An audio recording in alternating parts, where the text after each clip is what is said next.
Projeto A Boca. Projeto contemplado pela Lei Federal Aldir Blanc, número 14.017, edital 06 de 2020, realizado pela Prefeitura Municipal de Francisco Morato por meio da Secretaria de Cultura e Turismo de Francisco Morato.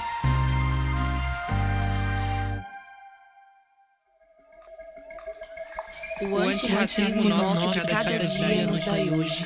Tire toda a pedra do caminho do indivíduo.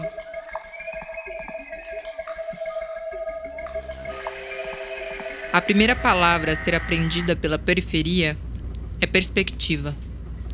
Perspectiva é o sinônimo de ponto de vista, entendimento, interpretação e visão.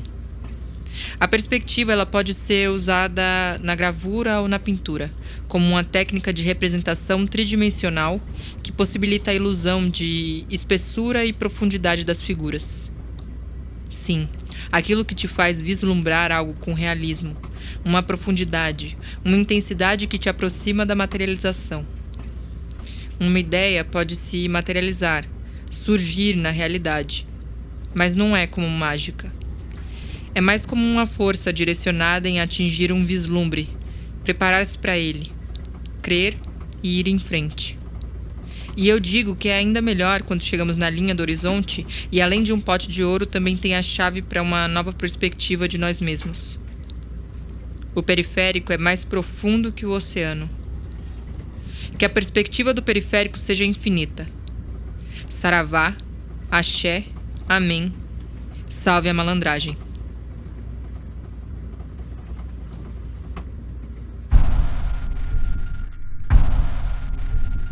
A periferia lidera número de mortos por Covid-19 na cidade de São Paulo. Nas periferias, a população preta fica longe da maioria das oportunidades de emprego, do acesso à arte e práticas esportivas. De acordo com os dados do Ministério do Trabalho e Emprego, um cidadão preto recebe em São Paulo uma renda média domiciliar 2,5 vezes menor do que a de um cidadão branco.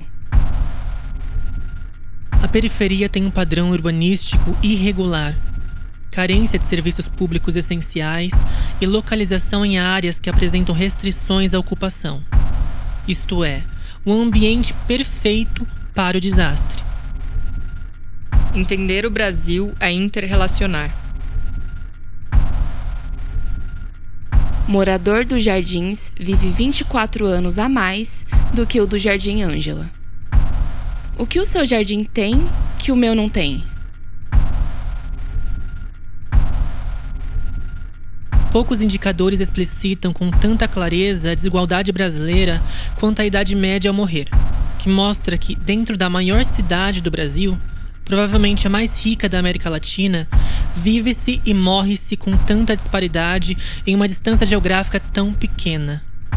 Diz Jorge Abraão, coordenador da rede Nossa de São Paulo, responsável pelo mapa Desigualdade 2018.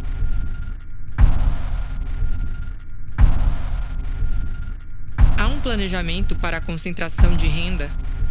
Há um projeto de morte?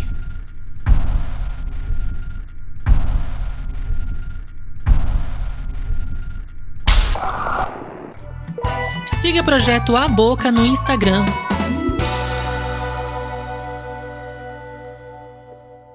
Salve, salve, pessoal da Boca! Hoje nós estamos aqui para debater um pouco mais sobre o primeiro episódio do nosso podcast. O primeiro episódio se trata de racismo e nós nos reunimos aqui para falar um pouco mais sobre esse tema. Saindo do nosso hiato, né? A gente teve aí um período parado após o festival do Soy Louco. E agora a gente tá voltando com várias novidades. Então fiquem ligados aí nas nossas redes sociais, porque vem coisa muito boa por aí. Segue a gente no canal no YouTube, também no Instagram, porque lá vai ter vários materiais que a gente vai estar divulgando aí. Vai ser muito bom para vocês. Esse vai ser o nosso primeiro podcast de uma série de 3. Vão sair aí 3 episódios, cada um tratando de uma temática. E tá bastante legal, hein, galera? O projeto vai ser maior dessa vez, né? A Bia tá bem fechadinha ali, né? Dá pra perceber que a voz dela tá bem fechada, né? Fica mais de boas, Bia. Não, só tô abrindo os trabalhos. É sério, né? A gente tem que trabalhar dessa vez, não pode brincar muito, né? Mas é isso, muitos materiais diferentes surgindo, não só no podcast. Agora a gente vai ter vídeo, vai ter fotos. Tem exposição de fotos que…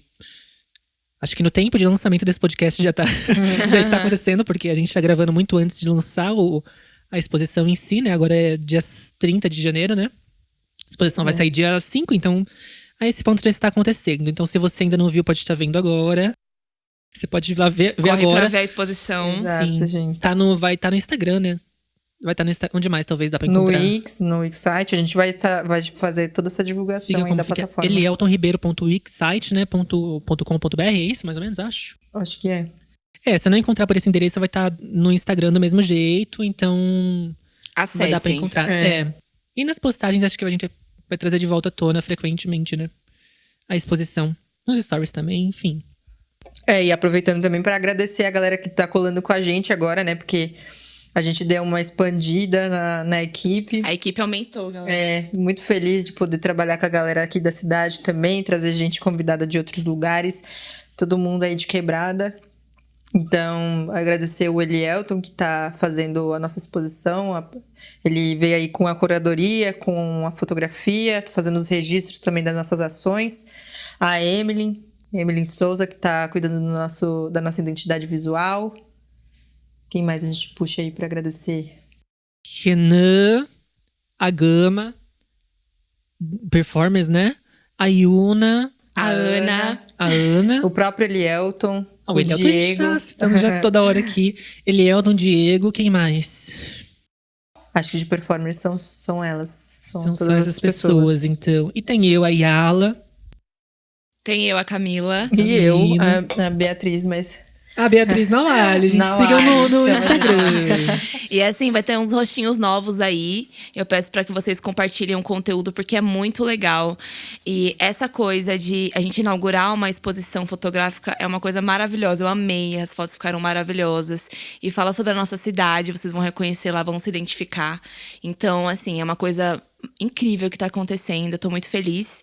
E eu quero agradecer a todo mundo que tá participando com a gente desse projeto pra fazer valer a pena. Exato, gente. Quem puder aí dar aquela compartilhada, aquela fortalecida, porque é muito bom ver o negócio se realizando e ver a gente se expandindo, e é só o começo. A gente quer expandir muito mais ainda. Principalmente pela região de Morato, né? Que a gente precisa gerar um conteúdo informativo também pra cá, né? E levantar a galera que produz conteúdos sonoros, audiovisuais, de fotografia, pra também estimular um pouco mais a criação artística da região, né? Então faz muita diferença para nós ter esse tipo de material sendo divulgado por aqui sobre Morato, e não, tipo, sobre São Paulo em si. É muito mais regional sobre nossa região, né? Então, até mesmo se você estiver ouvindo agora nesse momento e tiver algum projeto do tipo que fale sobre Morato, né? Alguma coisa relevante, né? O nome da cidade, do município, sei lá, tenta fazer um contato com a gente pelo Instagram. Vai que, né? Verdade. Ideias compartilhadas. A gente tá bem Ou se nessa você é vibe de de outra reunir. quebrada também, porque a gente acaba falando de quebrada e como a gente vai falar mais pra frente, quebrada parece que é tudo igual, mano. A gente tem as mesmas vivências, tem esse lance do específico que é das regiões, mas a gente tá tudo periferia, tá todo mundo à borda do centro, então o negócio é bem parecido. Então se você é de outra quebrada, quer colar com a gente, sei lá, propor alguma coisa… Mostrar seu trabalho, né? Sua veia artística. É muito interessante. Sua veia artística. Que fino.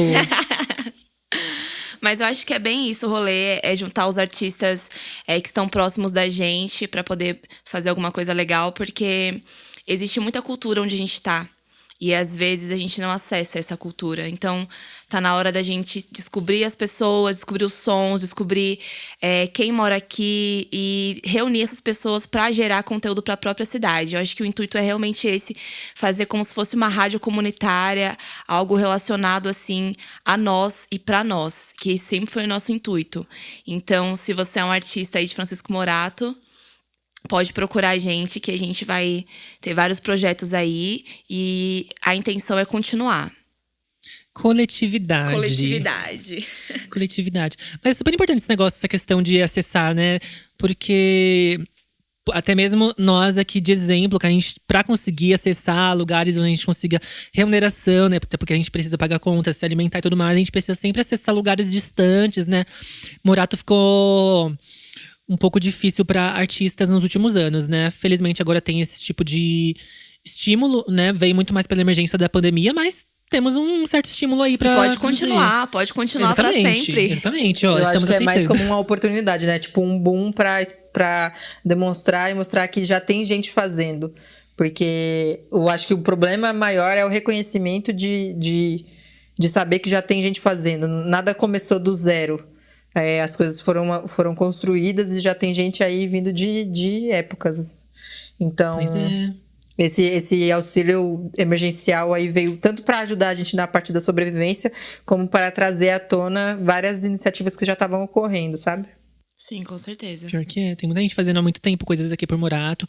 Mas também até por fora, né? Como que é o nome daquele rapaz que a gente chamou mesmo? Pra entrevista, É. o Bob Controversista Bob, é um dos né? entrevistados que a gente vai aparecer aí mais pra frente nos nossos episódios. Mas ele já vem fazendo um trampo aí, né, com a galera do Saraus, fazendo um levantamento também com o pessoal do movimento negro. Aham. Qual que tem um Instagram pra eles, talvez? Sabe? Tem que olhar, eu não Depois me a recordo. gente vê, então. Mas a gente pode A divulgar. gente vai divulgar o a partir pessoal do que momento. participar, a gente vai divulgar todos os contatos pra vocês seguirem também, conhecer um pouco mais sobre os artistas da nossa região. E ele é de Morato, né? Ele não é de Morato, tá morando aqui, parece que há 6 anos. Ah, é um bom tempo, assim. A gente começou a meio que trabalhar de verdade há 6 anos, né? Aham. Tipo, todo mundo aqui tem 23 Seja muito aninhos só. bem-vindo. E pensar que, tipo, o cara tá aqui há 6 anos, mas já tá desenvolvendo um monte de coisa, sabe? E pensar que tem gente que tá aqui, que nasceu aqui, mora aqui e ainda não desenvolveu, não conseguiu fazer, sei lá, a iniciativa virar. Porque também nos últimos anos a alternativa que se teve era meio que sair de Morato, né? Então, infelizmente, a galera que começou aqui teve que sair pra outros cantos pra conseguir desenvolver melhor, porque, né? Mais oportunidades. Ninguém quer ficar pra trás, né? Mas É a necessidade, É a que necessidade. fala mais alto, né? é verdade. Mas aí, então, iniciando lá os trabalhos sobre esse nosso primeiro episódio, que a gente chamou aí de Índices do Abismo, a gente vai falar um pouco sobre racismo, né? Só que de uma maneira generalizada, porque a gente entende que é um assunto super complexo. Talvez a nossa... Não é generalizado, não de uma dá- maneira não mais dá simplista, né? Porque... Eu acho É mais tipo, vivências, assim, é mais mas- o que a nossa realidade, porque na verdade todo movimento tem uma série de segmentações, uma série de camadas, uma série de outras coisas que envolvem, mas racismo é papo pra todo mundo. E a gente quer trazer um pouco dessas vivências pra falar como é você ser uma pessoa preta que mora em Francisco Morato. Então, esse índice do abismo que a gente traz nesse primeiro episódio vem justamente falando desse recorte de raça, né? Que a gente enfrenta aí em todos os lugares, mas na quebrada sempre tem uma situação mais alarmante, né? Exatamente. Na quebrada tem a realidade da quebrada em si. Exato. E aí, talvez a gente pode começar falando desse lance desse mundo eurocêntrico, né? Que a gente tá enquadrado, que ainda hoje a gente sente as sequelas de ser um país que foi colonizado, né? Então, tem muito a questão da educação, do modo como a gente foi educado. Então, as pessoas são educadas para ser racistas, tanto brancos quanto pretos, quanto todas as pessoas brasileiras e fora do Brasil também são educadas, né? Então, aquele velho chavão de as pessoas não nascem racistas, elas se tornam. Que a gente fala, né? Quando a gente diz que as pessoas são educadas dessa forma, é porque a gente tem um sistema que é preparado para implantar isso de forma recorrente, né? Cada nova geração isso é implantado porque é um sistema que é pronto para isso. Não é que a gente, recebe algum tipo de educação. Na verdade, a educação em todos os lugares, todos os ambientes do país traz requisitos disso, né? Então, o sistema acaba implantando novamente e reciclando esse comportamento a cada nova geração, né? Existe muita diversidade, assim, entre os seres humanos, mas por algum motivo existe essa idealização do que seria o ser humano bom e que seria o ser humano bonito e que seria o ser humano bem-sucedido. E nada disso conversa diretamente com a periferia.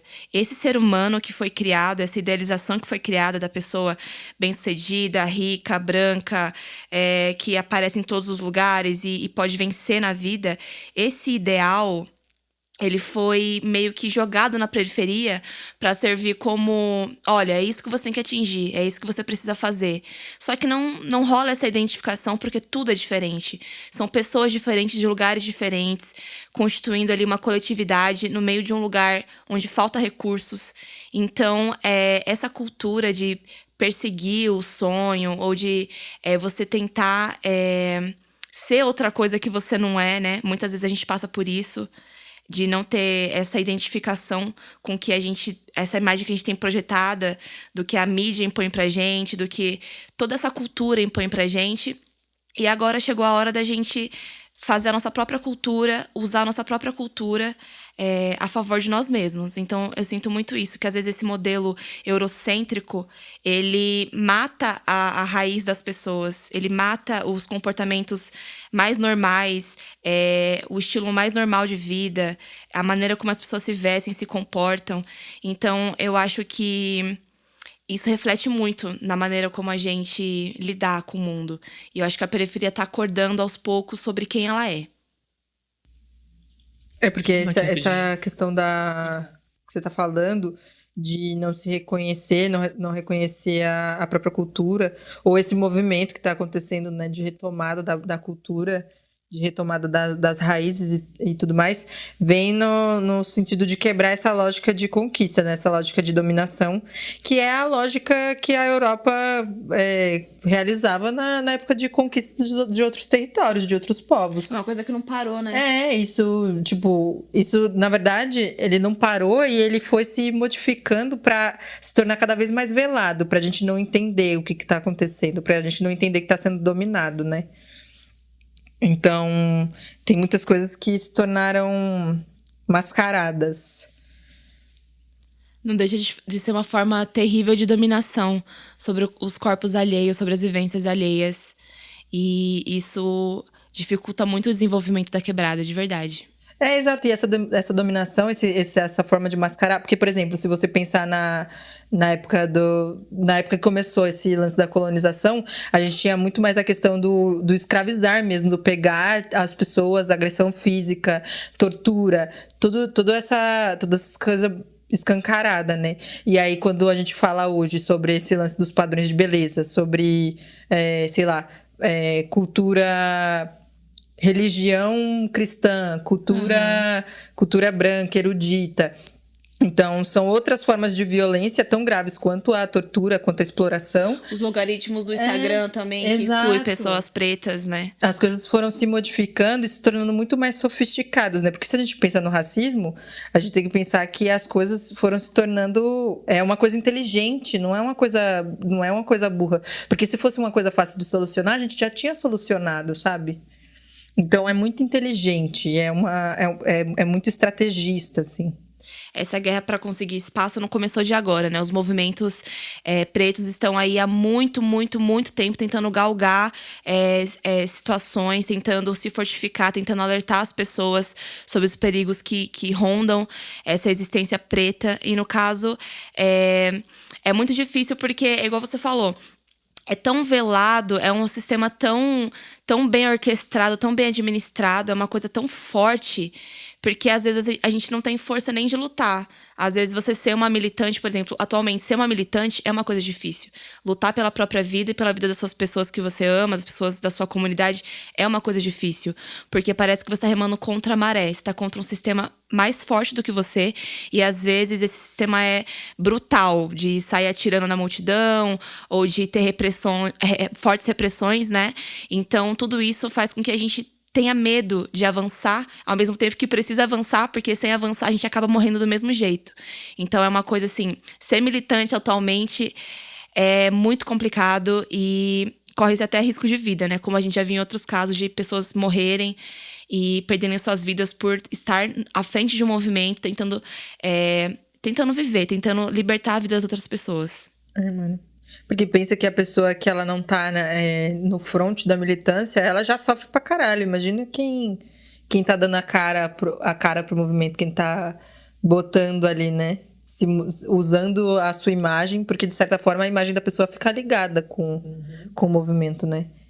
A posição de destaque, ela acaba assumindo um risco por quase todos, né? Tipo, se ela se coloca à frente de um movimento grande, como pode ser, por exemplo, o movimento preto, ela acaba assumindo o risco de...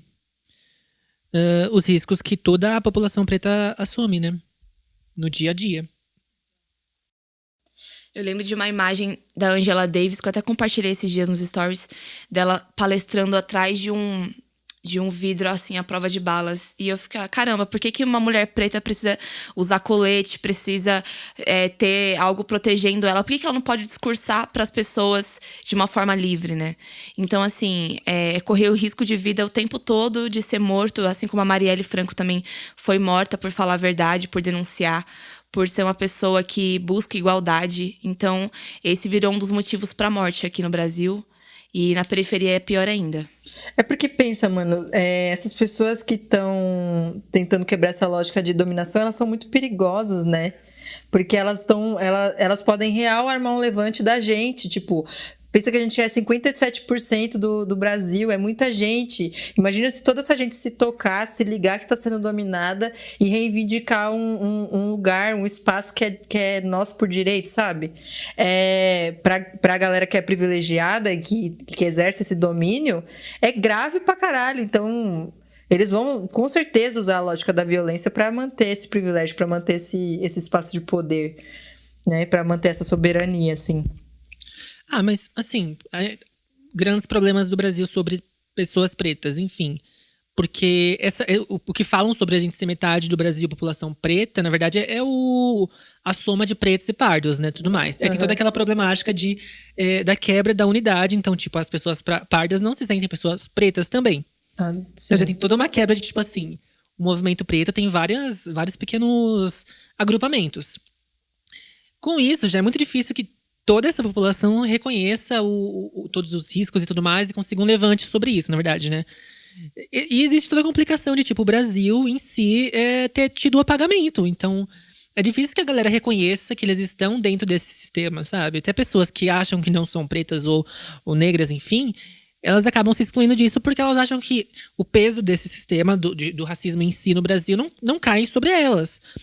Até mesmo se realmente no ambiente que elas vivem aquilo não atinge elas. Até porque tem toda a questão de peles mais claras, peles mais escuras. Às vezes pessoas que modificam o cabelo e tudo mais conseguem se encaixar melhor aqui ou ali. Porque ela começa a assumir meio que uma posição de agente social que é mais passável, né? Tipo, você deixa de passar como uma pessoa negra pra passar como uma pessoa, assim, intermediária entre branco e preta. E fica aquela coisa assim, mais aceitável. Fica uma coisa mais aceitável ou menos aceitável. E aí, quanto menos violência ela sofre, mais ela pensa que ela está distante de ser uma pessoa preta. E aí, todos esses problemas vai afastando a comunidade em si, né? Toda a população preta. O Brasil teve esse processo para afastar a galera preta justamente para ter a manutenção do sistema que é racista ainda hoje, né? Tipo, ele quis dizer que a população preta, na verdade, no Brasil já meio que não existia, fez a galera toda deixar de se identificar dessa forma para conseguir ter uma manutenção. Aí, dessa forma, não existiria no meio do ciclo todo levantes pra meio que derrubar o sistema, né? Tipo, transformar a maioria em minoria, né? Exatamente isso. Transformar a maioria em minoria, fazendo eles meio que deixarem de se identificar como pessoas pretas. Como um coletivo, né? Quebrou a unidade. Ferramenta. Por isso que a gente reforça esse lance do racismo ser uma coisa muito bem orquestrada. Porque esse lance do colorismo, da passabilidade, são coisas para realmente não unificar o movimento. Pra galera não se reconhecer enquanto coletivo e não armar um levante mais forte, né? E outra, vira um papo muito acadêmico também, porque é muito bonito a gente chegar lá para fazer um trabalho na faculdade, para fazer um TCC, não sei, para fazer uma pós-graduação e falar sobre isso, mas da onde você veio e quem tem acesso a essa informação? Então, por exemplo, esse debate do que é o preto, do que não é. Essas porcentagens, essas coisas todas, elas precisam chegar na comunidade. Elas precisam atingir as pessoas certas. Porque uma pessoa privilegiada, uma pessoa branca, rica, ouvindo isso, para ela é mais um dado. Entendeu? Mas para uma pessoa que realmente precisa desse insight, precisa se colocar nesse lugar, para ela vai fazer toda a diferença. E a gente precisa ter um debate mais fluido, a gente precisa ter um debate que não segregue, que agregue. Porque assim, por mais que a gente pense assim, a pessoa, ela pode ter uma pele mais clara ou a textura do cabelo diferente, mas essa pessoa, num momento específico, ela vai ser discriminada quando ela estiver num ambiente branco. Sim. Então, assim, esse racismo une todo mundo. E aí ela vai sentir esse gosto do que é você ser segregada ou ser diminuída por algo. Então, eu acho que o movimento, ele deveria unir. E assim, eu sei que existem várias divisões. E eu acho que deve ser assim. As divisões, elas não existem à toa. Cada um tem uma vivência. Não dá pra gente misturar tudo e fingir que a gente é uma coisa só. Como eu já disse, a quebrada não é uma coisa só. Então, existem vários graus de várias coisas. Só que a gente precisa se unir na questão do direito. Unir o direito como campo comum pra gente conseguir movimentar, fazer o movimento crescer, pra gente não segregar, né? A gente já tá segregado, né? E tem esse lance de tipo, resumir o rolê todo. A cor é só um marcador que, infelizmente, se resume a cor, né? Mas tem a vivência dessa pessoa, como você estava falando. Não tem só os traços dela, o fenótipo, a escolaridade, dela. Tem né? o lugar de onde ela veio, as coisas pelas quais ela passou, quais são as condições da família dela, a condição socioeconômica dela, a condição cultural dela. Então, tem tudo isso, né? Quem são os antepassados. Tem muito mais coisas envolvidas nisso. Uau. Não, mas assim, voltar para a questão da quebrada, esse debate todo, porque meio que, em certo momento, meio que fica muito acadêmico, né? E pensando sobre a galera da quebrada, muitas pessoas que moram na quebrada, que é um assunto que a gente meio que trata, tipo, nos trechos mais declamados do podcast, né? Sobre a questão do trabalho em si e tudo mais, questões econômicas que afastam a galera meio que das reflexões, da parte mais informativa, de parar pra pensar nesses tópicos, que realmente é muito entendível, porque a gente precisa ganhar dinheiro pra pagar contas, pra se alimentar, pra viver e para morar, né? E como que é a realidade da quebrada sobre isso? Tendo que quase que sendo forçada a se afastar do debate para evitar também reflexões e assim gerar informação, fazer a informação correr. É muito complicado, né? É toda essa estrutura, acorda cedo, vai trabalhar, volta para casa cansado, você mora distante do centro, você, sabe, é uma vida assim escassa de tempo, de qualidade de vida, de reflexão. E quando a cabeça tá doendo, você não vai refletir. Quando você tá com fome, você não vai refletir. A gente tá num lugar onde muitas crianças só tinham a refeição indo pra escola. Quer dizer, em casa elas passam fome. Essa é a realidade do Brasil. E quando a gente tem aí um governo que pensa assim, poxa, a gente precisa dar o que comer para as pessoas. Como que as pessoas vão conseguir pensar antes de comer? Entendeu? Não existe isso. Então é todo um modelo assim projetado para você ter uma vida mediana, para você pensar o básico, para você fazer o básico, porque alguém precisa ficar na base da pirâmide, né? E a base tem que ser maior. Então, a gente precisa pensar nisso, em como romper essas barreiras, porque todo mundo tem possibilidade de desenvolver uma mentalidade livre, mas não se encontra solo fértil para isso. Né? Eu acho que eu ainda digo mais, eu acho que não é nem vida mediana, mano. Eu acho que é uma vida de pura sobrevivência, pura subsistência. É só sobreviver. Enquanto a gente tá preocupado em sobreviver, tem gente que tá vivendo, tirando ano sabático, fazendo as suas pesquisas. Tem o tempo para reflexão, né? A gente não tem tempo para reflexão. Fora essas 2 horas que a gente passa no trem aí, mas você passa no trem, você tá cansado demais, você tá amontoado, você tá pensando nas contas para pagar, você tá pensando na educação das suas crianças, então não tem tempo para reflexão. Pra refletir, tipo... Como ninguém pensa com raiva. Mas antes fosse raiva também, porque é tanto cansaço que, tipo, não dá nem pra você... Se mexer, né? Rebelar, sabe? Porque, meu... não é um ambiente que você tem possibilidade disso. É um ambiente que você só sobrevive. E, tipo, sobrevivência levanta outras prioridades, assim. Pensar que tem uma galera na fila da caixa, sabe? Querendo R$600, mano. O que você faz com R$600 hoje em dia? Sabe? E é uma grande humilhação. Além de tudo, ainda é uma grande humilhação ainda. Você passar horas e horas numa fila, pegando um sol do caramba. Meu, eu fico indignada. Mas sobre essa questão de filas e tudo mais, de bancos, né? Vamos entrar nessa triste, questão. Porque assim, a gente sabe toda a situação do controle que foi da pandemia em si, né? E hoje, no ponto alto de tudo isso, a gente vê ainda tentativas de conter um vírus que já quase que se espalhou pelo Brasil todo e que é quase que extremamente difícil de ser contido.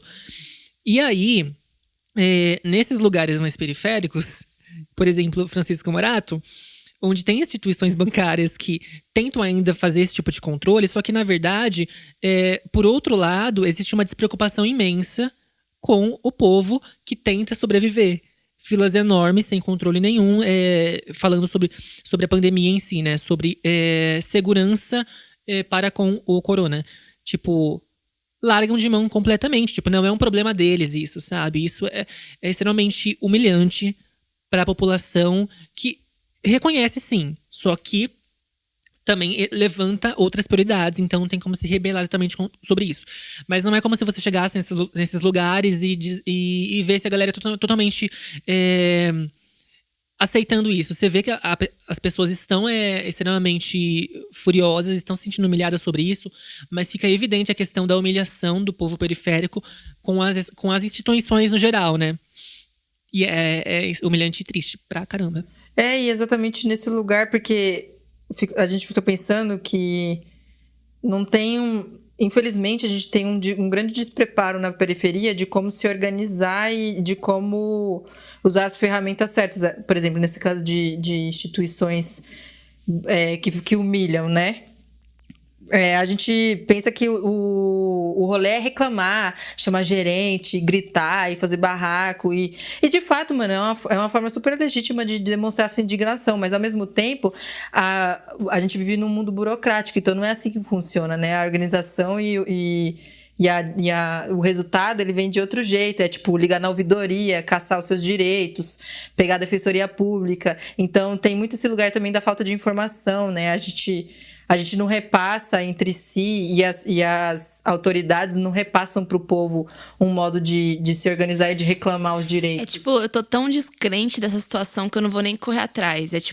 Já que eu tô no leito de morte, eu não vou nem querer um cilindro de oxigênio. Tipo assim, não é tanto descaso que não tem fé, não tem perspectiva de que alguma coisa vai melhorar. Quando você vai reclamar de alguma coisa, nem a força para reclamação existe. Então, fica muito nesse aspecto de descaso, de abandono e, bom, engole a sua raiva e vai para sua casa, porque o sistema funciona dessa forma e você é preto e periférico, então é assim que é a vida. E muitas vezes esse lugar de conformidade é muito angustiante, porque você sabe do seu valor, você sabe que você é um ser humano, você tem um direito como todo mundo, mas infelizmente, pra você, as coisas funcionam de uma outra forma, parece que é um outro mundo. Nossa, e é muito triste. Tem uma coisa que eu tenho ouvido muito ultimamente desse lugar do político não presta, político não serve mais pra nada, político não resolve nada, nada vai ser resolvido, porque a gente chega num lugar que é de tanta descrença que parece que a gente vai estagnar total. A gente já tá estagnado, mas parece que não tem solução, assim, sabe? É uma grande... Eu não sei como nomear isso. A gente não acredita que vai mudar, vai continuar assim. Tá, esse lugar da desigualdade ser um limitador de comportamento e limitador de imaginação, né? Porque a gente fica pensando que esse lance do tempo escasso, que a gente estava falando, do tempo escasso, da falta de acesso, da falta de oportunidade, é muito esse lance, né? De você não ter acesso, você não tem oportunidade. Então, não tem como você produzir, como você criar, como você dar força para novas iniciativas. Você sempre tem que seguir o mesmo fluxo de ir para fora da cidade, trabalhar, voltar para a cidade e dormir. O sistema te obriga a ter um mínimo, né? E você viver com esse mínimo sem conseguir ter tempo também, ou emocional, força física pra se rebelar sobre isso. Né? Eu ia dizer alguma coisa que fugiu daqui. Mas também não é como se a população de Morato, assim, por mais que exista a questão de informação e tudo mais, que o Morato em si também tem um pequeno centro onde existe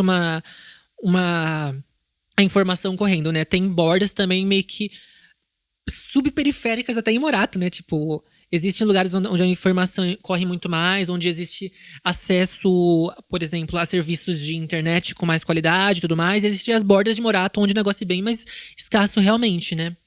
Mas, por mais que exista tudo isso, tipo, não é como se as pessoas em Morato não notassem toda a humilhação que nós somos submetidas, assim.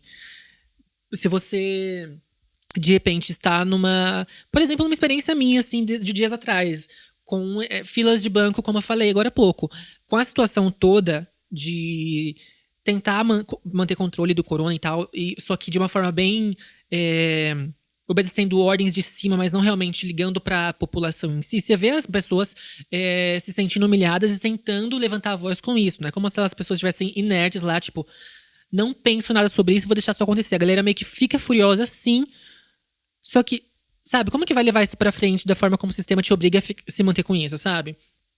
Ou você se rebela e, tipo, acaba não conseguindo viver, né? De uma certa forma, meio que porque você tem que trabalhar, sustentar a família, pagar aluguel, enfim. Ou você se engaja nisso, não tendo o restante, não tendo o mínimo. Ou você se contenta com o que você tem e você se mantém vivo com aquele mínimo. Mais uma vez, os caminhos são escassos, né? Caminho escasso Mais uma totalmente. vez, você só tem o lado A e o lado B. E foram decididos por outras pessoas, não foi nem por você. Então, eu acho que essa questão é pior, assim. É como que as crianças da periferia têm um déficit aí de alimentação, de cuidados, sabe? Ficam sozinhas por muito tempo, às vezes não têm os estímulos corretos. Tudo isso influi na vida da pessoa depois que ela cresce, que ela cria maturidade.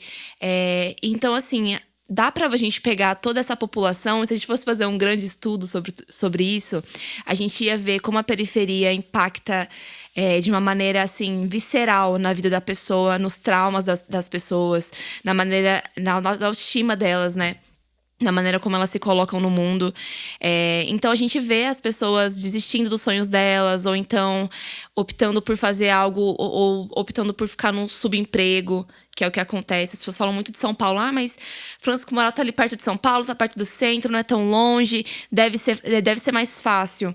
Mas em São Paulo existe muita concorrência. E a periferia tá distante e tem esse déficit. Então é pior ainda para quem mora aqui, porque você tem essa comparação de estilos de vida e você vê que o seu é escasso e você se sente mal e revoltado e não consegue se mexer.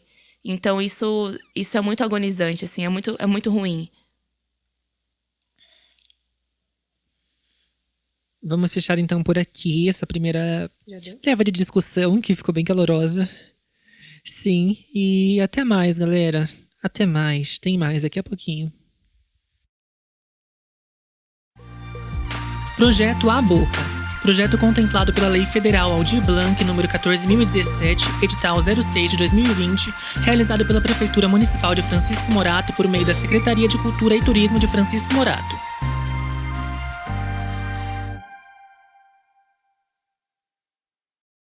Desigualdade social é racismo.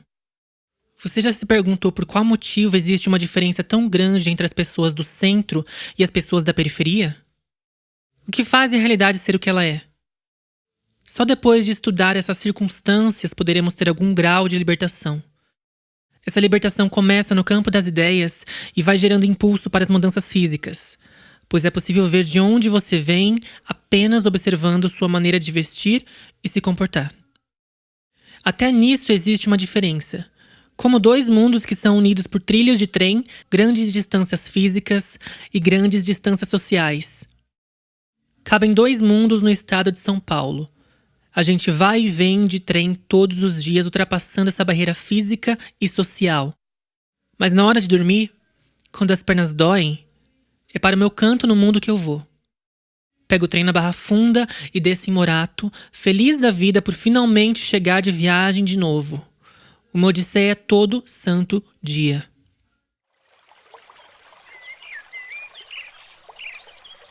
Um dia fui dar rolê em outra parte da cidade de São Paulo. E lá também tinha uma quebrada. Fiquei achando que aquela quebrada era mais legal que a minha, pois eles estavam mais perto do centro e podiam ir ao Sesc. Mas a quebrada era igualzinha à nossa. Igualzinha mesmo.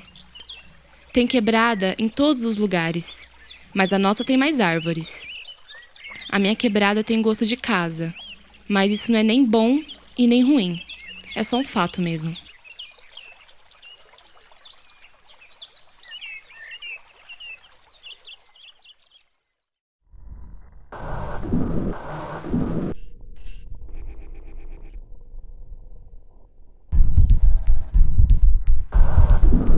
Minha mãe dizia: não importa onde você estudou, nem onde irá colocar todo esse amontoado de conhecimento, pois sem a prática, ele é só uma mera ilusão.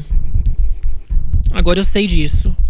Quando eu vejo as pessoas da periferia se formando e trabalhando em prol do seu próprio povo, eu sinto que essa é a prática aplicada na raiz do conceito. O cerne da nossa vitória começa quando voltamos o olhar científico e solidário aos nossos. A periferia, a cidade, nossa casa, nosso bairro, esse país. Por fim, a periferia pode salvar a si mesma. Essa ideia me dá ideias. Acho que essa coisa pega igual bocejo. Me sinto distante até de mim, mas queria tanto ser isso, ser aquilo, talvez outra coisa, talvez algo mais. Quero poder ser.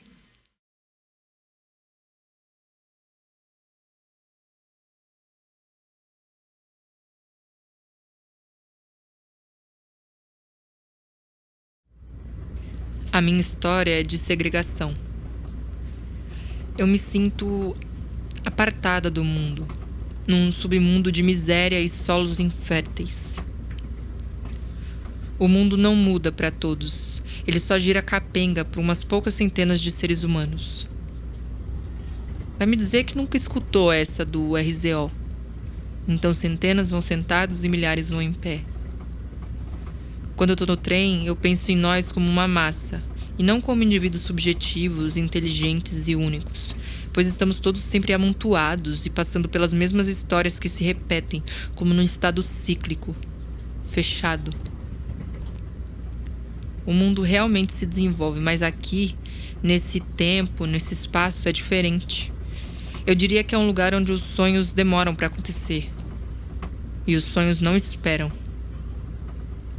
Eu sinto urgência. Tô num estado de vigília interminável e os níveis de cortisol aumentam a cada dia. A desigualdade tem esse gosto.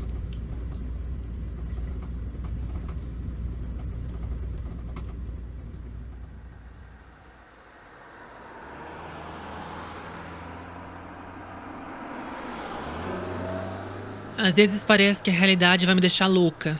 Eu sei. Eu sei e me preocupo também. Não sei quais são as variáveis que me atingem nesse momento. Se é ser preta, pobre, periférica, indígena ou cigana. Apenas sei que estamos dentro de um trem, uma máquina moderna que transita de um lado para o outro, mostrando o quanto estamos apartados. A gente olha tanto que acaba se acostumando, mas não devia. Agradeça pelo que você tem. Tem gente que está numa situação pior. Eles dizem: eu sei o que quer dizer, mas o que eu sinto também é real.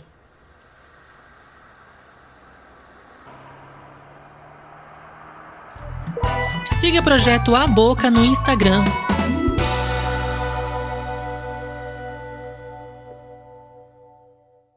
Voltamos para o nosso podcast da Boca.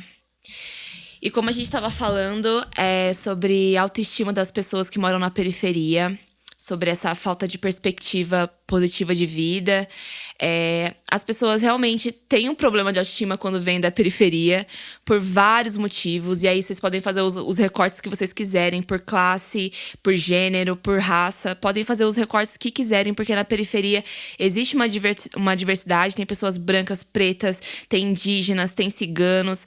Dá pra gente falar sobre todos os tipos de população e como cada uma dessas pessoas são afetadas pela periferia. E pelo lado ruim da periferia, que eu diria. Que é o lado do medo, é o lado da falta de desenvolvimento. É aquela falta de perspectiva, de visão de que algo possa melhorar. É aquela descrença em si mesmo e no mundo, né? Exatamente, porque retomando total o que a gente estava conversando, né? São várias formas de dominação. Então, você fazer a pessoa desacreditar de si mesma, desacreditar do pertencimento que ela tem ao coletivo, a algum grupo, desacreditar da beleza dela, da potência dela, da inteligência, de tudo que ela pode fazer, é uma forma de diminuir ela e fazer ela se conformar com o lugar que ela está ocupando socialmente, que é a base, né? Isso é muito forte, né? A gente falar sobre padrões de beleza, falar sobre como as pessoas são diversas aqui no Brasil, principalmente na periferia. Essa mistura de raças que a gente tem, essa condição de classe social e como que isso vira um estigma, como isso chega primeiro que você nos lugares, isso influencia muito na maneira como você se comporta e como você fala, nas coisas que você escolhe pra você. Então, esse caminho de perspectiva do jovem periférico, ele vem cheio de pedras, ele vem cheio de percalços que são muito difíceis de passar. E tudo isso é maximizado pelas condições que a gente tem.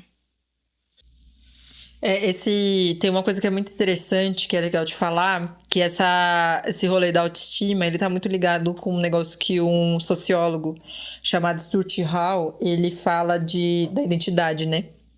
E aí ele fala que a identidade está diretamente ligado com a ideia de pertencimento. Então, de você se sentir pertencente a algum grupo, de você se sentir pertencente a alguma nação que seja.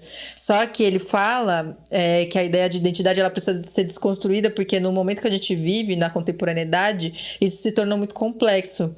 Porque a identidade não é nada fixa, não é um negócio imutável e permanente. Ela se modifica e ela modifica de acordo com o grupo ou lugar que o sujeito tá ocupando. Então, por exemplo, a gente pensa nessas interseccionalidades quando a gente fala de racismo, que é o lugar da mulher negra, o lugar da mulher trans negra, o lugar do homem negro, Então, tem várias formas de identidade, porque ao mesmo tempo que eu me entendo como mulher, e aí eu posso ter algum tipo de ligação com as mulheres brancas, com as mulheres indígenas, eu também sou preta, então isso me diferencia delas. Então tem várias camadas de identidade e isso torna muito mais complexo o seu entendimento de pertencimento. Porque, por exemplo, se a gente pensar no feminismo, por exemplo, eu não me identifico com o feminismo, com esse dito feminismo que é engajado pelas mulheres brancas, que foi todo formulado lá no início por mulheres brancas burguesas. Porque eu sou preta, então eu não me identifico nesse lugar, o meu pertencimento ele já tá diferente, sabe? Então tem várias camadas e você não pode ignorar, né? Desconsiderar isso quando você está falando de identidade ou de autoestima. Porque sempre vem aquele peso da comparação, né? A gente é igual até a página 2, né? Exatamente. Porque depois a gente é totalmente diferente. E aí aquela pessoa que era pra ser sua amiga na batalha vira, na verdade, a pessoa que te oprime, por exemplo. Antagonista, sua antagonista, então. Porque se você pensar, por exemplo, na solidão da mulher preta, é exatamente sobre isso que a gente tá falando. Por que a mulher branca ela é mais valorizada, sendo que nós duas somos mulheres? Então, nós duas temos o mesmo lugar de opressão quando se fala de sexo. Mas ela tipo, as pretas são preteridas quando se fala de relacionamentos. Então, muitos homens pretos se relacionam e sei lá, bem mais tem uma visão melhor sobre as mulheres brancas, né? Uma visão de beleza, uma suposta visão de beleza, assim. Aí é complicado porque até dentro do próprio movimento negro existe aquele embate das mulheres com os homens, né? Homens pretos, olhem pra nós. Ou então, se atentem ao próprio movimento, né? O movimento preto é uma coisa só. Mas quando um cara, ele gosta só de meninas brancas, ele não tá no movimento preto. Ele não tá entendendo o que ele tá influenciando e como ele tá se deixando influenciar. Então, até os nossos gostos, aquilo que a gente prefere, aquilo que a gente escolhe, não é à toa. Os nossos gostos são formados desde que a gente nasce e vai se desenvolvendo por questões externas. A gente faz uma troca com o meio. Então, eu acho que é muito importante a gente trazer esse debate pra gente olhar mais em volta, olhar mais no espelho, e olhar no espelho também com outra perspectiva de nós mesmos, né? É bem difícil essas coisas assim, porque assim, historicamente, homens pretos e mulheres pretas foram feitas para tipo, não querer ter a manutenção da própria etnia. Então, se você continuasse tendo crianças pretas, não seria uma coisa boa. Então, um e outro foi levado a achar que reproduzir com uma pessoa branca seria melhor. Uma mulher preta reproduzir com um cara branco teria uma outra perspectiva de vida, né? Acreditaria que estava meio que melhorando a raça preta. Tipo, não vou ter uma prole preta porque não é nem questão de vai sofrer, mas é uma questão de tipo, ela acreditou, ela foi criada para acreditar que aquilo era ruim, então se ela estivesse um cara branco, ela estaria melhorando a raça. Da mesma forma como um cara preto tem a mentalidade de que tipo, se ele está sendo aceito por uma mulher branca, ele está adentrando o lugar branco em si. Então ele acaba meio que sendo aceito. Só que, sabe, essa questão de solidão existe para homens e para mulheres. Tipo, os dois no sistema são criados para acreditar que estão melhorando de alguma forma, estão acessando o lugar branco. Só que, na verdade, os dois estão sendo controlados de alguma forma, sabe? Estão excluindo e sendo excluídos, né? Mas eu acho que tem um agravante pra mulher preta no sentido de tem esse lugar do melhorar a raça, entre muitas aspas, mas tem o lugar também de não entender mais a mulher preta como uma mulher. Porque, e a própria Angela Davis fala isso no Mulher, Raça e Classe, porque as mulheres, elas trabalhavam, durante o período de escravidão, elas trabalhavam tanto quanto os homens, elas cuidavam da casa tanto quanto os homens cuidavam da casa para as mulheres trabalhar, e aí quando vem esse lugar da mulher branca, mãe da família, a mulher que cuida dos filhos, a mulher feminina, você para de entender a mulher preta como mulher, e aí você vai pro que se colocou como feminilidade, né?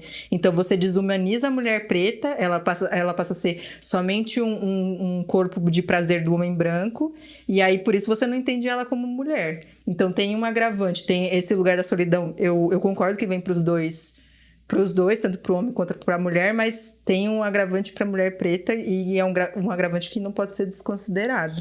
Não sei, porque, tipo assim, quando a gente fala dos livros da Ângela e de várias outras, a gente tem que lembrar que, tipo, é um pensamento de uma pessoa de um certo ambiente e tudo mais, né? Uhum. Tanto que existe o Frantz Fanon, que ele fala uma coisa muito diferente dela. Tipo, não extremamente diferente, mas ele traz uma visão diferente dela. Então a gente tem que lembrar que, tipo, são pessoas em ambientes que trazem reflexões sobre tais ambientes, sabe? Que é aquela questão de lugar de fala. Tipo, elas são pessoas que estão em tais lugares, trazendo as visões deles com os estudos deles, né? Existe a solidão, sim, só que depende muito da região que a pessoa vem trazendo essa informação. Por exemplo, a Angela Davis, ela vem muito mais lá dos Estados Unidos trazendo essa informação. Frantz Fanon, ele fala muito mais sobre a galera africana dentro da França com essa visão. Como é o comportamento da galera influenciada nesses recorte, lugares. Né? É diferente de onde eles trazem essa informação. Tipo, a Angela fala sobre a mulher preta lá. Frantz Fanon fala sobre homens e mulheres pretos dentro da Europa, africanos dentro da Europa, que é mais ou menos isso. Existe todo um preparo da pessoa preta para achar que vai melhorar a raça se estiver com uma pessoa branca.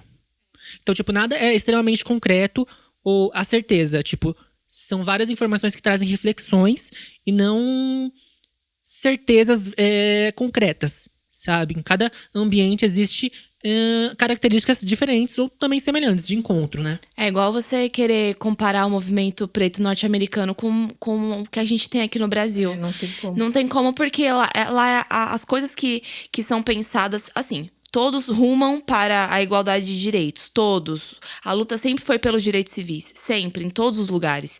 Porque os direitos humanos ainda não são respeitados, porque os direitos civis ainda não existem. Essa é a verdade. Mas assim, lá na América do Norte é de um jeito. Aqui na América do Sul é de outro jeito. A gente tem uma mistura tão grande. Lá eles não têm tantos indígenas assim no meio de nós, ou tanta miscigenação, né? Então, assim, tem pretos com características indígenas, e indígenas com características de pessoas pretas. E então, assim, acaba que sendo um outro recorte. Então, eu acho que a América Latina em si tá acordando para isso. O Brasil também tá acordando o movimento preto para isso. Mas o movimento preto aqui vai ser diferente. Vai ter que ser um movimento que tem uma perspectiva muito maior. Porque o nível de miscigenação que a gente tem aqui e a maneira como a gente já entende o sistema aqui no Brasil é uma coisa muito complicada. Então, é um debate muito acirrado e também existe essa falta de comunicação, né? Entre os recortes, entre as partes. Então, eu acho que essa coisa de comparação também não é muito boa. É igual você falou, Yala. Tem que ter um apanhado de recortes para a gente fazer a construção de uma ideia igualitária, né? Então, eu acho que vem muito desse campo de ler bastante, se informar e saber o que você pode fazer no meio que você tá, entendeu? Porque todos os recortes são importantes, né? É tudo reflexão e análise. Pode ter uma análise completamente diferente dessas duas pro Brasil em si, né?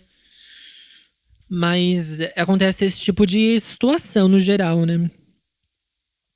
Mas isso volta para aquele trecho onde pessoas pretas não se reconhecem pretas e tudo mais, que… Enfim, né? Mas e pensar que também esse lance de se reconhecer é uma luta também. Não acontece da noite pro dia, né? Esse reconhecimento vem de questionar aqui, questionar ali, se cercar, às vezes ter uma companhia ou alguém que já tá meio ligado. Porque se você não tem referências, e aí talvez a gente bate na tecla da representatividade, você não se toca. Você não… Porque é muito difícil você ter o estalo e bancar uma mudança e bancar esse reconhecimento. É doloroso demais você ir contra a corrente. É um processo que, sei lá, árduo, né? Ele machuca ao mesmo tempo que cura, assim. É muito controverso. Eu acho que essa identidade, assim, latino-americana, brasileira, é uma coisa que está sendo gradualmente construída. Porque eu acho que existiam muitos reflexos externos e eu acho que agora a gente está consumindo um pouco mais de nós mesmos e olhando no espelho de outra forma e tentando criar outras alternativas. Então, eu acho que o caminho para isso, para essa libertação, é o conhecimento, é o empoderamento, é você quer escrever, vai lá e escreve, você quer ser um rapper, você vai lá e faz suas músicas, vai lá e lança, mete a cara, você quer ser professor, então vai ser professor, estuda para isso e corre atrás, mas ao mesmo tempo, tudo isso tá atrelado à autoestima, ninguém corre atrás de nada sem autoestima. E esse ponto que pega na periferia. É onde você faz a pessoa não se sentir não se sentir pertencente a nada e nem merecedora de nada por causa do lugar que ela veio ou de quem ela é. Sendo que, na verdade, todo mundo tem potencial para atingir o que quer. Só que essa visão, essa perspectiva, ela só vem com o tempo. E demora muito tempo pra gente se desconstruir, né? A desconstrução é uma coisa cotidiano, todo dia você faz um pouquinho, todo dia você vai lá e tenta ser melhor, todo dia você tenta olhar com outros olhos, porque é realmente muito difícil. Eu vou retificar uma coisinha que eu falei sobre o Frantz Fanon, na verdade, que não é tipo exatamente a pessoa africana na França, é tipo a relação colônia francesa dentro da África, sabe? Sim. Tipo a presença francesa na África. Arrasou. Sobre medos. Quais medos a gente tem na periferia? De vocês, assim, de verdade. Quais medos vocês tiveram quando vocês se depararam com esse mundo inteiro e perceberam que vocês são da periferia? Assim…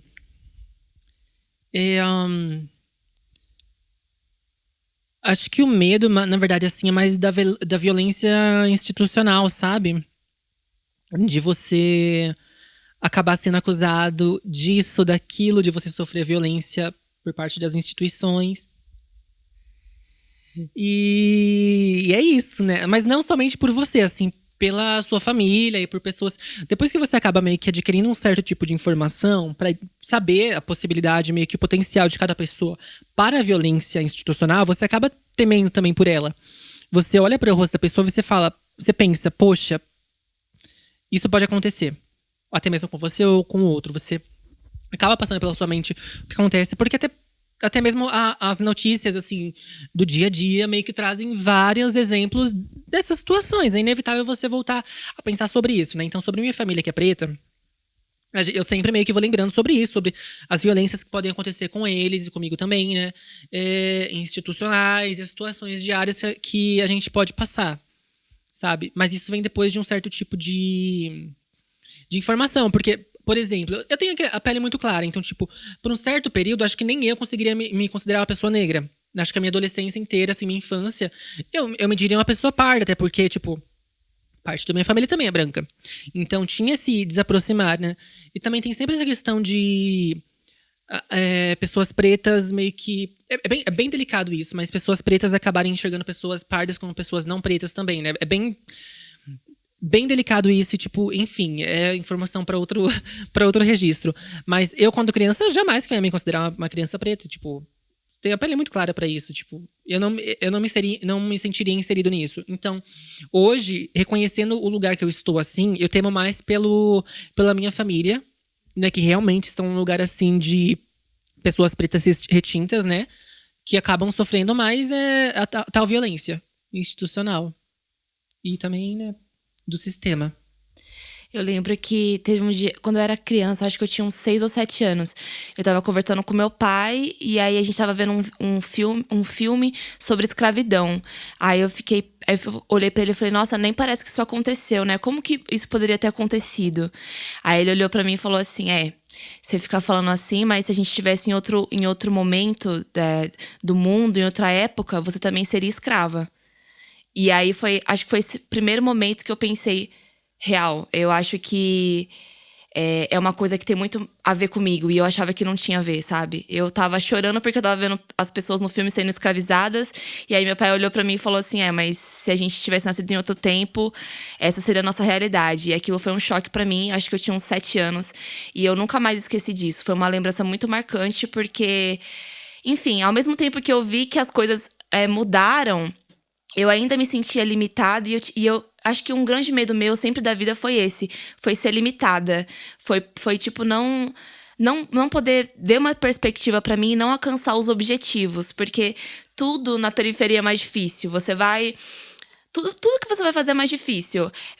Pra você fazer uma compra, pra você ir se transportar pra um lugar, o transporte, tudo é difícil. A alimentação é difícil, a rotina é difícil, o lugar onde você mora é difícil. Então, eu tinha muito medo de ser limitada pela periferia, sabe? E hoje, ainda bem que hoje eu vejo da periferia uma forma de continuar sendo ilimitada. Mas antes não era bem assim. Eu acho que quando a gente fala de medos, eu lembro bastante disso.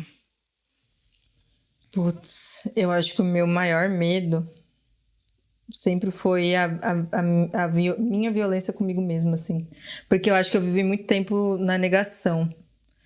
Eu sempre fui educada pela minha mãe no lugar de filha, estude e você vai conseguir vencer na vida. Então, pra mim, essa era muita resolução. Tire boas notas, leia pra caramba, trabalhe e você vai conseguir ser uma pessoa digna. Seja excelente. Seja excelente. Então, eu acho que eu vivi muito tempo nessa lógica. E, nossa, querendo ou não, isso me trouxe muitos problemas. Isso me trouxe muitas conquistas, mas ao mesmo tempo me trouxe muitos outros problemas. E acho que por muito tempo eu acreditei que por eu ser essa pessoa que estuda, por eu ser essa pessoa que vai atrás... É muito essa lógica meritocrática, né? Se você vai atrás... Então, eu acho que por muito tempo eu acreditei nisso. De se eu estou indo atrás, se eu conseguir passar na faculdade, eu estou vencendo. E na hora que eu entendi que não, que na verdade eram mais derrotas do que vitórias... isso me trouxe o lugar de olhar pra mim mesma e não gostar do que eu via. Então, acho que o meu maior medo até hoje, eu acho que até hoje eu tenho esse problema de me olhar e não estar satisfeita com o que eu vejo. Me olhar e não me achar bonita, me olhar e não me achar inteligente, me olhar e não me achar digna de alguma coisa. Então, é um grande medo. Eu fico pensando, será que não vai ter um momento que eu vou olhar pra mim mesma e falar, caralho, eu sou foda, eu sou uma pessoa que conseguiu, eu sou uma pessoa que sei lá, venceu o medo e que consegue juntar o pessoal e não sei, sabe? Tem um lugar de satisfação que eu tenho medo de não atingir comigo mesma. Essa coisa interna também é muito pesada, assim, pro periférico. Porque da onde você vai partir a não ser de si mesmo, né? Então, quem faz a prova é você. Quem faz o podcast é você. Quem vai atrás é você. E quem se olha no espelho é você. Então, tipo assim, tem que se reconhecer, né? E existe essa problemática de se aceitar. Eu acho que a gente nasce um pouco com isso de... Poxa, que pena que você nasceu aqui, nesse momento agora, e assim, sabe? E não é nada disso, mas é como as coisas fazem a gente se sentir. E o sentimento não tem uma explicação exata e não tem um horário pra começar e nem pra terminar. Então, é como você disse, é uma guerra e é todos os dias você tentando passar por esses obstáculos internos e externos que acabam influenciando a gente pra um monte de coisa, né? Exato, e eu acho que o que me entristece mais é de pensar que tem pessoas que infelizmente não conseguem passar, não conseguem lidar com esses sentimentos, né? A gente vê aí uma das estatísticas que só cresce, que é o do suicídio entre as pessoas pretas, entre os jovens pretos, tipo... Pensa e que isso parte desse lugar da autoestima, do sentimento de não pertencimento, do sentimento de que você nunca vai conseguir sair desse lugar. Mano, isso é muito doloroso. Pensa que é uma pessoa que sei lá, ao contrário do que a gente estava falando aqui da questão da perspectiva, que sente que não tem nenhuma perspectiva. E essa é uma forma muito, muito difícil de viver. Muito... Nossa, eu acho que eu não sei nem como botar em palavras isso assim. Eu vou dar uma viajadinha agora. Ai, viaja, bebê. Porque, tipo assim, a gente, quando tenta falar sobre educação vai ser tudo, superior vai ser tudo e tudo mais, e você estar naquele lugar vai ser tudo, conseguir aquele emprego vai ser tudo, enfim. A gente tá meio que renegando a nossa origem como pessoas que está sofrendo, mas por uma política que obriga nossa sociedade a continuar naquele lugar, sabe? Então a gente tá lutando não com o sistema, mas com a regra da meritocracia, de achar que vencer vai ser o melhor. Só que na verdade os nossos iguais estarão ainda naquela situação, sabe? Então não é simplesmente a gente conseguir acessar o superior, ter um emprego legal, sendo que o problema ainda está na opressão da galera periférica, sabe? Você simplesmente conseguiu perpassar um simples caminho. E aí entra aquele discurso meritocrata. De que, se eu conseguir, é porque é possível sim que a periferia consiga. Só que o problema não é esse, o problema é a opressão está lá ainda. Não vai sumir porque você conseguiu, sabe? E a luta não é, tipo, de você com o sistema. É, tipo, de toda essa comunidade, de toda essa unidade com o sistema que vai nos obrigar a continuar nesse lugar de como fala? Esqueci a palavra. De bordas, e assim, sabe? E ali que entra o discurso meritocrata, de a gente achar que acessando esses lugares estamos melhorando de vida. Só que não. A opressão ainda tá lá. E quando a gente acessa esses lugares achando que, se eu conseguir, as outras pessoas conseguem, a gente meio que reforça ainda mais o discurso meritocrata, de que, tipo, é possível. Só que, na verdade, o sistema não está tornando possível isso. Ele tá deixando uma parcela passar pra ter a manutenção disso e fazer com que as pessoas continuem acreditando de que vai ser possível. É a cota, né? Vamos colocar a cota ali. Sabe, tipo, deixa uma galera passar para continuarem acreditando que é possível. E assim a gente tem a manutenção do sistema. Que não deixa de oprimir, não deixa de rebaixar a população periférica. Sabe? O grande risco da galera que acaba entrando no superior e conseguindo empregos, tipo... Ok, assim, não é tipo nem emprego tipo que vai te levar pra classe. Né? Não vai te levar pra classe média. Você consegue sustentar agora. Você não vai conseguir adentrar a classe média, nunca. Só que o grande problema disso é esse discurso meritocrata de fazer a comunidade periférica no geral, acreditar que é possível. Só que o sistema não está tornando possível para todos. Tipo, se mate, porque se você se matar, consegue, né? É isso, se mate, porque aí vai ser possível. Eu me matei e foi possível, eu consegui. Sendo que nem a classe média é a classe média. Tem classe média que se acha classe média e não é. Então, assim, paga de classe média, mas se bobear, acabou o dinheiro, não tem geladeira cheia, não tem carro do ano na garagem, porque o dinheiro é escasso, não dá pra você sair comprando tudo que você quer. Então, nem é uma classe média. Existe muito essa coisa de esse mito do você que conseguiu o seu primeiro milhão antes dos 30, aquela coisa norte-americana de vai vencer na vida, se você é gênio, você consegue. Dignifica o homem. Exatamente. Isso é a meritocracia. É meritocracia. Mas não que, tipo, pessoas que conseguiram sejam feitas de uma forma errada, né? Mas, tipo, esse é um grande risco da manutenção desse sistema. Porque você vai conseguir adentrar os espaços, vai fazer com que a galera que está na sua comunidade anterior, que loucura. Mas a galera periférica vai continuar acreditando que é possível, lutando para isso, tipo, se matando para conseguir isso. Então, vira uma certa retroalimentação.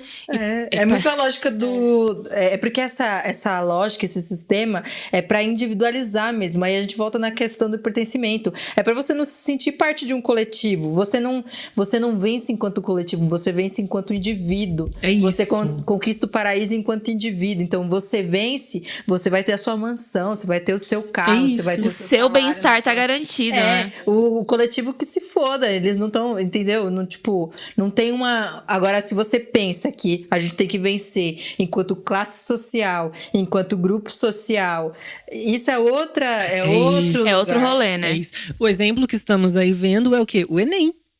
Que deveria o quê? Não o Enem em si, mas tipo, a questão acessibilidade à universidade para todos deveria ser uma coisa, né, para todos. Só que existe o quê? O Enem. Ou provas vestibular no geral pra filtrar pessoas que afunila ao máximo, né? Afunila, esse tipo de provas no geral vão deixar pessoas passarem e dizer que é possível para outras que vão continuar tentando. E vão continuar achando que é possível acessar lugares que não acessavam antes. Então, é esse tipo de sistema que a gente luta. Sistemas que deixam poucos passarem para outros, assim, grupos maiores ainda acreditarem que é possível.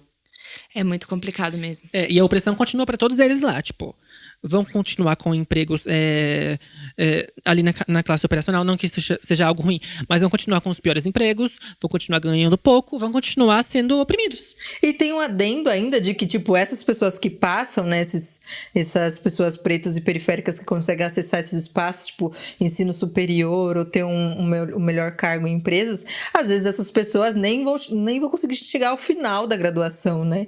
Porque pensa que ela passou, ela conseguiu aquela vaga, mas ela continua não tendo dinheiro. Os problemas, eles são de todo dia, né? Às vezes ela vai ter que trabalhar e fazer a graduação. Agora, no período da pandemia, tem muitos colegas que trancaram a faculdade porque não conseguia fazer o pagamento ou não tinha como estar em casa e não ajudar a família porque a família estava parada. Então, tem muito esse lugar de... passou, mas qual que é as condições dessa pessoa de fazer essa graduação? Será que ela chega no final? Será que ela São tantas etapas, né? A gente passa em uma, parece que acabou a guerra, mas não. Só que não. De 4 que entra, 2 terminam, 1 termina, às vezes nenhum termina. Mas é isso, é aquela guerra lá, tipo, se esforça aí, se mata aí, que se você conseguir, é possível. E muitas pessoas ficam com problemas psicológicos, galera. Sério. Tipo assim, muita gente... eu até sei de casos, assim, de pessoas que tentaram tirar a vida porque não passaram no vestibular, porque se acham uma vergonha da família, porque era pra mim ter vencido. Gente, as pessoas são tantas coisas além daquilo que aparentam, sabe? E existe tanta inteligência nas pessoas, e inteligências diversas. Então, assim, rola muito esse lance de não se sentir bem no lugar e aonde está, e isso acabar gerando alguns transtornos, e é pra vida da pessoa. Aquilo muda totalmente a vida da pessoa. Existem muitos medos. Você vê como que uma pessoa preta entra numa sala, e aí ela vê que tem ela e mais uma pessoa preta e como que ela vai se sentir ali? Ela nunca frequentou aquele ambiente acadêmico, ela tá insegura? Será que ela vai fazer amigos? Será que ela tá bem pra estar ali? Será que ela não… O que tá acontecendo na vida daquela pessoa? Então não é só colocar a pessoa na universidade, é ter todo um acompanhamento, é essa pessoa ter acesso à saúde mental também, essa pessoa poder se cuidar, porque começar a faculdade é uma coisa, agora terminar, se graduar, se formar, conseguir um emprego, conseguir estabelecer sua vida como um adulto de uma forma digna, aí já é outros 500. É uma luta eterna. Porque esses lugares, assim, por mais que conseguimos estar neles, assim, não é feito para pessoas como nós. Tipo, eles preparam todo um conteúdo, uma organização lá que pessoas como nós precisamos nos matar para conseguir nos manter lá. Sabe? Tipo, na minha experiência própria, assim, parecia que a instituição em si nem sabia que eu tinha que passar por todo um perrengue para conseguir me manter lá, sabe? Tinha que acordar cedíssimo pra um trabalho que, tipo, só me deprimia. Que tinha que passar o dia inteiro na rua. Porque, tipo, transporte leva um tempo danado. Às vezes fica sem comer, né? É isso. Fora que pra comer. pedir auxílio, você tem que provar que você é pobre de marredeci, com 300 mil documentos que você tem que ir formalizar no cartório. E conseguir documento com não sei quem de aluguel. E conseguir documento de banco. Mano, é uma humilhação. Você tem que provar que você tem que provar que você tem que provar. Mano, não dá pra você só falar, tipo, gente, eu sou pobre, eu preciso de uma ajuda pra condução. Não, você tem que ser pobre, você tem que provar que você é pobre de marredeci e falar, caralho, eu sou miserável. E se humilhar, nossa, é tudo sempre uma complicação, né? Mas tipo, não é preparado pra gente. Não é tipo assim, você entrou, sabemos das suas necessidades e vamos tentar te atender. Não, tipo, você está aqui, é como a gente diz, banque. Sabe? É isso, a educação brasileira evidencia muito esse racismo, essa desigualdade, que é justamente isso que a gente fala no podcast, é justamente essa desigualdade que existe e que uma ou duas pessoas não representam todo, que todo mundo tem direito a ter uma educação de qualidade. Gente, isso está na Constituição, é direito de todo mundo ter uma educação de qualidade, é direito de todo mundo poder se formar na faculdade, poder fazer pós, poder fazer o que quiser, poder ter o emprego que quiser. Isso é direito, uma vida digna é direito. Só que a gente tem que lutar ainda por esses direitos que estão aí há muito, muito, muito tempo, mas que a gente não consegue deixar em voga.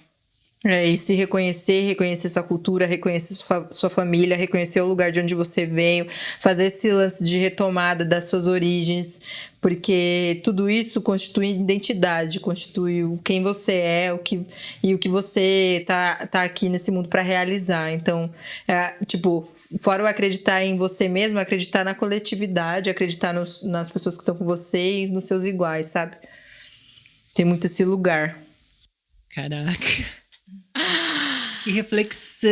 Pois é, e eu só queria deixar um adendo aqui, porque assim, isso que a gente tá fazendo aqui agora, esse grupo, todo esse trabalho que a gente tá fazendo, vem justamente disso, dessa coletividade, desse pertencimento que a gente descobre a cada dia e a gente busca e a gente se ajuda, porque a gente percebeu que sozinhos a gente não chega em lugar algum e não vai ter ninguém pra salvar nossas vidas, porque ninguém tá nem aí.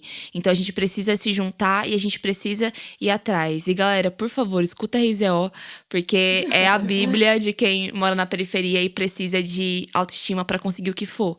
Então me ajudou bastante e é uma coisa que é nossa, entendeu? É pra nós. É isso. Mas, bom, assim, no geral a gente quis trazer a discussão, evitando trazer, assim, muitos temas acadêmicos, até porque a gente não tá nesse lugar com a cabeça pra isso. Olha a situação aí do Brasil, né, no meio de uma pandemia, pra ficar falando sobre coisas acadêmicas, elitistas, e enfim. Então a gente quis tratar tudo isso de uma maneira muito mais vivências, né, sobre como a gente sente, percebe e vive. Mas isso já faz toda a diferença pra a comunidade em si, periférica, começar a compartilhar as vivências entre si, começar a reconhecer e começar a… Conversem. Sim, compartilhe, porque isso também gera informação, sabe? Isso também constrói unidade. E da forma como a gente fez aqui, tratando como mais vivências, pode ser feita em qualquer lugar e vai gerar esse tipo de conteúdo. Informação e unidade. E, mano, muito nesse lugar da Yala, sempre muito importante a gente frisar a real. Que a diferença, ela só vai vir, o resultado, ela só vai vir se a gente conversar com as pessoas que não tem informação, que não tem acesso à informação.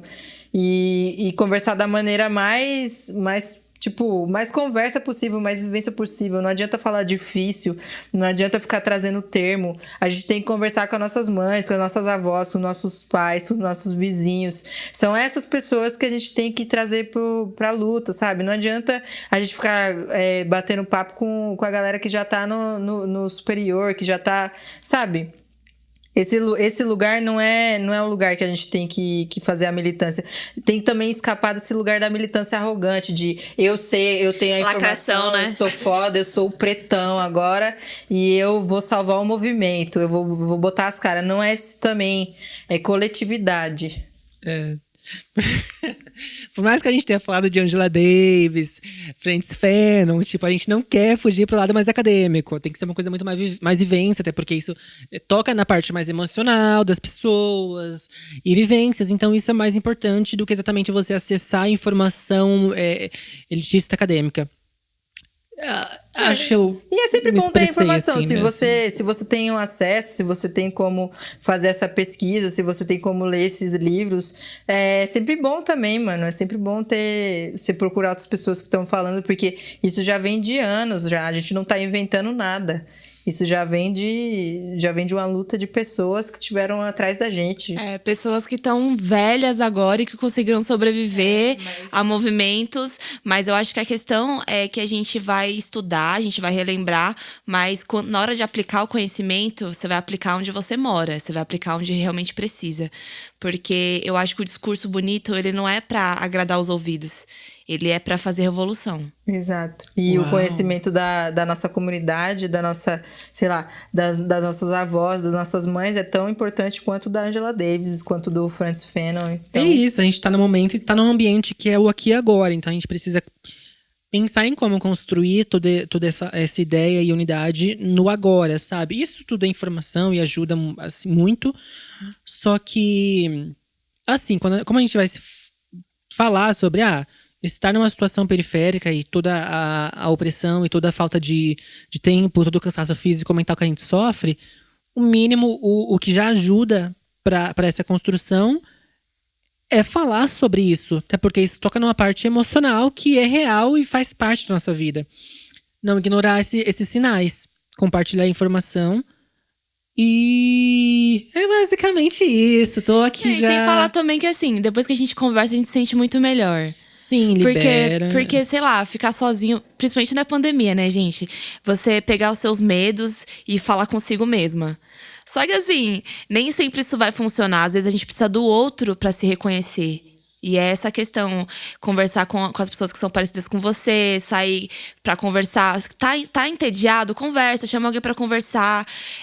Liga pra alguém. Não se sinta sozinho no mundo, porque eu tenho certeza que tem alguém do outro lado que tá pensando igual você, que tá querendo conversar e que quer esse diálogo. Não vamos esquecer da sensibilidade, não vamos esquecer do nosso lado humano, porque é isso que une todos nós. Passa a visão pra frente. Passa a visão pra frente. Só as frases de efeito aqui, né? Super lacrou, mano. Só não vai falar um palavrão. Moral. Tá bom, vamos então finalizar, porque já rendeu o assunto pra caramba já. Exato. E tipo, a gente tem mais 2 podcasts pela frente que vai acabar trazendo vários tópicos à tona de novo, enfim, super natural. Mas é isso aí. Faz o marketing agora, siga a gente na rede social. YouTube, Facebook, Instagram. O YouTube gente, ainda não segue tá mesmo nome, e compartilha. Compartilha, porque o trampo aqui é da hora, é pra você. É pra você que tá ouvindo esse trampo. Então se sinta assim, reconhecido por nós e compartilha, porque é muito bacana. Sigam nossos parceiros também, toda a galera que participou da produção, assim, do projeto inteiro, que foram aí vídeos, fotos e o podcast em si. Então, reforça também o trabalho dessa galera que ajudou a construir toda a identidade assim do momento e vai continuar ajudando aí pro futuro. E é isso, né? Um grande beijo. Algo mais a declarar? Relembrando só mais um pedaço, que esse projeto ele é contemplado pela Lei Aldir Blanc de Francisco Morato. E a gente tinha que falar alguma frase que ela Qual é a frase? lida. Pega aí a frase. Quer que eu procure a frase? Tem que ler a frase. Vamos ler a frase, então. De Francisco Morato. Ai, vamos ler a frase. Vamos lá. Essa frase aqui… Cadê? Ah, enviei no e-mail. Tem no Elielton, eu acho. Tem no e-mail, tem no Elielton. Elielton Ribeiro, galera. A gente só tá Sigam no falando assim Instagram. porque Elielton. aí ela vai cortar, né? Mas Vou cortar? Preciso cortar isso? precisa cortar. É um podcast, ué. Não, mas a gente precisa fazer direitinho o projeto, É um a podcast. frasinha. Não, a frase a gente vai fazer agora, ó, galera. A frase é: projeto contemplado pela Lei Federal Lei Federal Aldir Blanc, número 14017, tudo isso? Eu acho que eu vou ler de novo, porque essa parte tem que ser quadradinha real. Quadradinho, então, galera. Projeto contemplado pela Lei Federal Aldir Blanc, número 14017, edital número 6, 2020, né? Realizado pela Prefeitura Municipal de Francisco Morato, por meio da Secretaria de Cultura e Turismo de Francisco Morato. Essa é a nossa frase necessária. É isso aí. Isso é cultura. Mas bom, então agora já finalizamos, né? Finalizamos. Beijo, galera. Abraços. Gente, fiquem bem. Se cuidem, pandemia tá aí. Não acabou, tá bem? Projeto A Boca.